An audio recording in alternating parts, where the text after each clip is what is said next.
હિંમતનગર ઈડરના શ્રીમદ રાજચંદ્ર વિહાર નજીકના જંગલ વિસ્તારમાં કેબિનેટ મંત્રી વન અને પર્યાવરણ મુળુભાઈ બેરા અને રાજ્યકક્ષા મંત્રી વન અને પર્યાવરણ મુકેશભાઈ પટેલ તેમજ જિલ્લાના પદાધિકારીઓની ઉપસ્થિતિમાં મહાવાવેતર અભિયાન યોજાયું હતું. હિંમતનગર ઈડરના શ્રીમદ રાજચંદ્ર વિહાર નજીકના જંગલ વિસ્તારમાં કેબિનેટ મંત્રી વન અને પર્યાવરણ મુળુભાઈ બેરા અને રાજ્યકક્ષાના મંત્રી વન અને પર્યાવરણ મુકેશભાઈ પટેલ તેમજ જિલ્લા કક્ષાના પદાધિકારીઓની ઉપસ્થિતિમાં મહાવાવેતર અભિયાન યોજાયું હતું. સાબરકાંઠા વન વિભાગ અને સાબરકાંઠા સામાજિક વનીકરણ વિભાગ દ્વારા જિલ્લામાં વન વિસ્તાર બહાર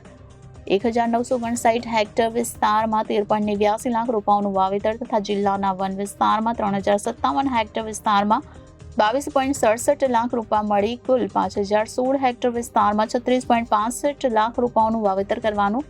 આયોજન કરાયું છે. ઈડરના શ્રીમદ રાજચંદ્ર વિહાર ખાતે અંદાજે 10,000થી વધુ જનમેદની દ્વારા 12,000થી વધુ રોપાનું વાવેતર કરાયું હતું અને હયાત રોપાઓને રક્ષા પોટલી બાંધી તેના લાંબા આયુષ્યની સામૂહિક કામના કરાઈ હતી. મહાવાવેતર અભિયાનમાં ડ્રોન દ્વારા મોટી સંખ્યામાં સીડ બોલ જંગલ વિસ્તારમાં છંટકાવ કરાયો હતો. અભિયાનમાં સાંસદ શોભનાબેન બારૈયા, રાજ્યસભા સાંસદ રમીલાબેન બારા, ધારાસભ્ય રમણલાલ વોરા, જિલ્લા કલેક્ટર રતન કંવર ગઢવી ચારણ, ડીડીઓ હર્ષદ વોરા, નાયબ વન સંરક્ષણ હર્ષ ઠક્કર, નાયબ વન સંરક્ષણ એસડી પટેલ, પ્રાંત અધિકારી અગ્રણી પૃથ્વીરાજભાઈ પટેલ, અગ્રણી અશ્વિનભાઈ પટેલ હાજર રહ્યા હતા. એક પેડ માં કે નામ મહાવાવેતરનો કાર્યક્રમનું આયોજન અરવલ્લી ગિરિમાળામાં ઈડરિયાગઢ અને જે ઐતિહાસિક જગ્યા છે શ્રીમદ રાજચંદ્રજીની વિહારની આ ધરતી ઉપર આજે અહીંના સ્થાનિક લોકો ખૂબ મોટી સંખ્યામાં ઉપસ્થિત રહી અને એક સાથે 10,000 કરતાં વધારે વૃક્ષોનું વાવેતર કરવાનો આ ખૂબ સરસ કાર્યક્રમ આજે એનું આયોજન વન વિભાગ, સ્થાનિક જિલ્લાના સાબરકાંઠા જિલ્લાના વન વિભાગ અને સામાજિક વનીકરણ જિલ્લાના જે અધિકારી છે અહીંની સંસ્થાઓ, સંગઠન, તાલુકા જિલ્લા પંચાયત, ધારાસભ્યશ્રીઓ અને બધા જ પદાધિકારીઓ, વિવિધ NGO સહિત ખૂબ મોટી સંખ્યામાં એક વૃક્ષ દીઠ એક વ્યક્તિ અહીંયા દરેક વૃક્ષ ઉપર છે અને એને અહીં સામૂહિક રીતે આ વાવેતર કરી અને આપણા આદરણીય વડાપ્રધાન નરેન્દ્રભાઈ મોદી સાહેબે જે પર્યાવરણના દિવસે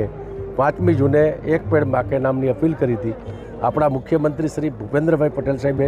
આ અપીલને મિશન મોડમાં લઈ અને રાજ્યમાં દરેક જિલ્લામાં, દરેક તાલુકામાં, ગામોમાં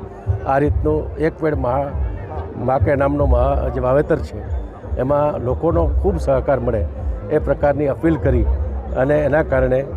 આજે અલગ અલગ જગ્યાએ આવા કાર્યક્રમો થતા હોય છે. એવી રીતે આ અરવલ્લી ગિરિમાળામાં આ ઐતિહાસિક જગ્યા ઉપર ખૂબ સરસ કાર્યક્રમનું આયોજન અહીં કરવામાં આવ્યું અને ખૂબ મોટી સંખ્યામાં લોકો અહીં જોડાણા. રક્ષાબંધનનો પર્વ ગઈકાલે જ પૂર્ણ થયું. આજે દરેક વ્યક્તિ છે એક વૃક્ષને રક્ષણ માટે એને ત્યાં રાખીનું બાંધી અને એને પોતે સંકલ્પ લીધો છે કે આ વૃક્ષ એનો ઉછેર થાય, જાળવણી થાય એ પ્રકારનું ખૂબ સુંદર આયોજન આજે વન વિભાગ અને સ્થાનિક આગેવાનો અને એના લોકલ વૃક્ષ પ્રેમી ભાઈઓ બહેનોએ અલગ અલગ સંસ્થાઓએ કર્યું. કરોડોનો ખર્ચ સરકાર કરતી હોય છે ત્યારે વન વિભાગ દ્વારા અહીં જાળવણી થતી નથી, બાબતે શું કહેવું? જ્યાં જંગલની જમીનો છે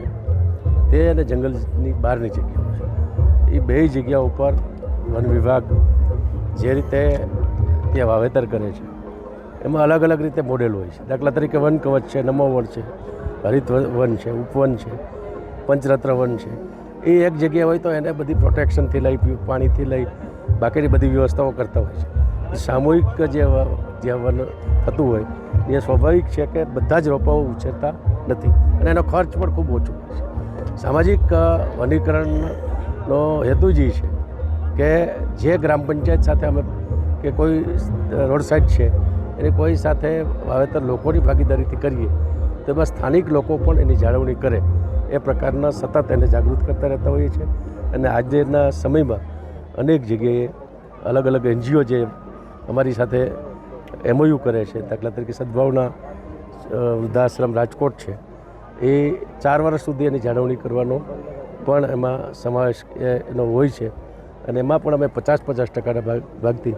ભાગીદારીથી MOU કરી PPP બોર્ડ ઉપર પણ આ રીતના સામાજિક વનીકરણ જે જાહેર જગ્યા છે, જંગલની જમીન સિવાયની જગ્યાઓ છે, એ જગ્યાઓ પર વાવેતર કરીએ છીએ. Thank you. Bureau report Janadesh news, Himmatnagar.